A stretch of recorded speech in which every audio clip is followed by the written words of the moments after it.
नमस्ते। आज हम जेम्स क्लियर की बहुत ही फेमस किताब एटॉमिक हैबिट्स के जो बिल्कुल बेसिक आइडियाज है ना, उन पर बात करेंगे। ये वो बुनियाद है जिस पर आदतें बनाने या बदलने की पूरी कहानी टिकी है। बिल्कुल। और ये कहानी ना एक बहुत ही सिंपल मगर पावरफुल आइडिया से शुरू होती है कि कैसे रोज के वो छोटे छोटे बिल्कुल मामूली से लगने वाले बदलाव वक्त के साथ मिलकर कमाल के नतीजे दे सकते हैं। हाँ, मतलब वो magic of tiny gains. Exactly clear ने इससे खुद अनुभव किया है। वो अपनी कहानी बताते हैं कैसे एक बहुत सीरियस चोट लगी थी उन्हें, और फिर छोटी छोटी रोज की आदतों के दम पर ही वो न सिर्फ ठीक हुए बल्कि बहुत कामयाब भी बने। हाँ, वो 1% बेहतर होने वाला फंडा सुनने में तो ये मतलब बहुत ही कम लगता है। क्या सच में रोज सिर्फ 1% से कोई बड़ा फर्क पड़ सकता है?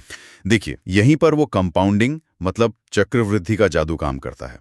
अगर आप रोज सिर्फ 1% बेहतर होते हैं ना, तो साल के आखिर तक आप लगभग 37 गुना बेहतर हो सकते हैं। 37 गुना? हम्म, वाओ! हाँ।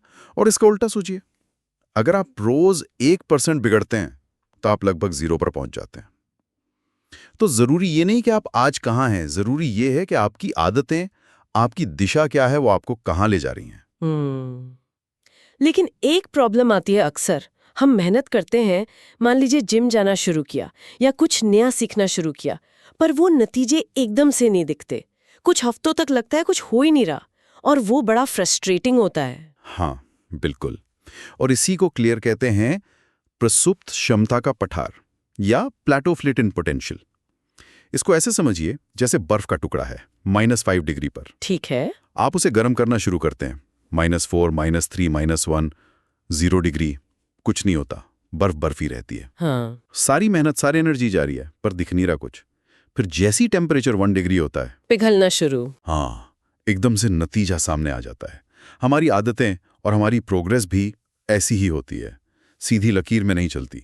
शुरुआत में वो एक फेज आता है जिसे वो निराशा की घाटी, वैली ऑफ डिसअपॉइंटमेंट कहते हैं। निराशा की घाटी, सही नाम है। बिल्कुल, क्योंकि लगता है मेहनत बेकार जा रही है और ज्यादातर लोग यहीं पर गिव अप कर देते हैं। ये तो बहुत ही इंटरेस्टिंग बात है।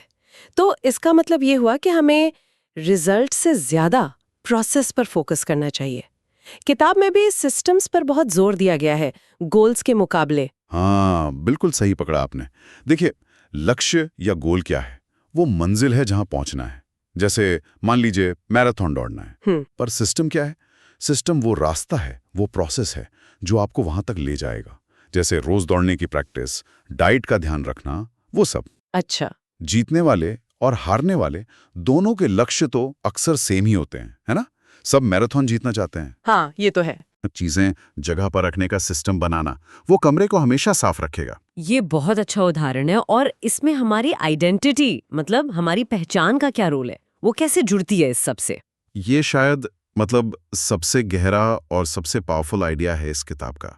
क्लियर कहते हैं कि बदलाव के 3 लेवल होते हैं। 3 लेवल्स। हाँ, हाँ। पहला परिणाम, आउटकम। आप क्या मिलता है? दूसरा प्रक्रिया, प्रोसेस, हाँ। आप क्या करते हैं। और तीसरा पहचान, आइडेंटिटी, आप क्या मानते हैं, आप कौन हैं। ओके। परिणाम, प्रक्रिया, पहचान। ज्यादातर लोग ना बाहर से अंदर की तरफ बदलने की कोशिश करते हैं। हाँ। पहले परिणाम बदलना चाहते हैं, फिर शायद प्रक्रिया। लेकिन सबसे टिकाऊ, सबसे गहरा बदलाव आता है अंदर से बाहर की तरफ, जब आपकी पहचान बदलती है। अंदर से बाहर मतलब ये सोचने के बजाय कि मुझे वजन कम करना है, ये परिणाम पर फोकस है, या मुझे रोज जिम जाना है, ये प्रक्रिया पर फोकस है। ज्यादा पावरफुल है ये मानना कि मैं एक सेहतमंद इंसान हूं, मैं वो इंसान हूं जो अपनी सेहत का ध्यान रखता है। ये पहचान है। अच्छा, तो आप पहले अपनी पहचान बदलते हैं। हाँ, या यूं कहिए कि आप उस पहचान को चुनते हैं जो आप बनना चाहते हैं, और फिर आपका हर एक्शन, हर आदत उस पहचान के लिए एक वोट की तरह काम करता है। वोट? हाँ, वोट। जब आप जिम जाते हैं तो आप सिर्फ कसरत नहीं कर रहे, आप मैं एक फिट इंसान हूं इस पहचान के पक्ष में वोट डाल रहे हैं। वाह, ये तो सोचने का बिल्कुल अलग नजरिया है। मतलब हमारी आदतें हमारी पहचान बनाती हैं। और हमारी पहचान हमारी आदतें बनाती है। ये दोनों एक दूसरे को मजबूत करते हैं। सच्ची आदतें वो हैं जो आपकी पहचान का हिस्सा बन जाए। कमाल है। तो फिर ये आदतें बनती कैसे हैं? ये काम कैसे करती हैं? वो 4 स्टेप वाला एक मॉडल भी है ना किताब में। हाँ, बिल्कुल। हर आदत चाहे अच्छी हो या बुरी, एक 4 स्टेप लूप से गुजरती है। ये एक तरह का फीडबैक लूप है जो लगातार चलता रहता है। 4 स्टेप्स कौन कौन से? पहला है संकेत, क्यू। वो ट्रिगर जो आदत को शुरू करता है, जैसे सुबह अलार्म का बजना या फोन पर नोटिफिकेशन आना। दूसरा है लालसा, क्रेविंग। उस संकेत से जुड़े इनाम की इच्छा, जैसे अलार्म बजने पर दोबारा सोने की इच्छा या नोटिफिकेशन आने पर फोन चेक करने की तलब। हाँ, होती है। तीसरा है प्रतिक्रिया, रिस्पॉन्स। वो असल काम या आदत जो आप करते हैं, जैसे अलार्म बंद करके सो जाना या फोन उठा लेना। और चौथा है इनाम, रिवॉर्ड। वो फायदा या संतुष्टि जो आपको मिलती है, जो उस लालसा को पूरा करती है, जैसे दोबारा सोने का आराम या फोन पर कुछ इंटरेस्टिंग देख लेना। संकेत, लालसा, प्रतिक्रिया, इनाम। Q, craving, response, reward. बिल्कुल। और ये इनाम फिर उस संकेत के साथ जुड़ जाता है, जिससे अगली बार वो संकेत मिलने पर लालसा और तेज होती है। ये लूप ऐसे ही मजबूत होता जाता है।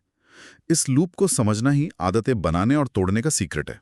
तो अगर हम संक्षिप्त में कहें, एटॉमिक हैबिट्स के ये जो बुनियादी सिद्धांत हैं, वो हमें सिखाते हैं कि छोटे छोटे कदम बड़ा फर्क लाते हैं। हाँ, वो 1% वाला नियम। सिस्टम पर ध्यान देना लक्ष्यों से ज्यादा जरूरी है लॉन्ग टर्म सक्सेस के लिए। बिल्कुल, प्रक्रिया महत्वपूर्ण है। और हमारी पहचान हमारी आदतों से बनती है और आदतें हमारी पहचान से। ये एक गहरा कनेक्शन है। एकदम सही। और ये सब एक दूसरे से जुड़े हुए हैं। कोई एक चीज अकेली नहीं है। जाते जाते कोई एक विचार जो हमारे सुनने वालों के लिए हो। हाँ, ये कि अगर आपका हर काम, हर छोटी आदत आपकी पहचान के लिए एक वोट है, तो आज आप अपनी मनचाही पहचान के पक्ष में कौन सा एक छोटा सा एटॉमिक वोट डाल सकते हैं? बस एक छोटा सा कदम। बहुत बढ़िया, सोचने वाली बात है। तो अगली बार हम बात करेंगे उन 4 नियमों की जिनकी मदद से हम अच्छी आदतें बना सकते हैं और बुरी आदतों से छुटकारा पा सकते हैं। हाँ, वो प्रैक्टिकल तरीके। स्पष्ट बनाओ, आकर्षक बनाओ, आसान बनाओ और संतोषजनक बनाओ। बिल्कुल। तब तक के लिए छोटी शुरुआत कीजिए।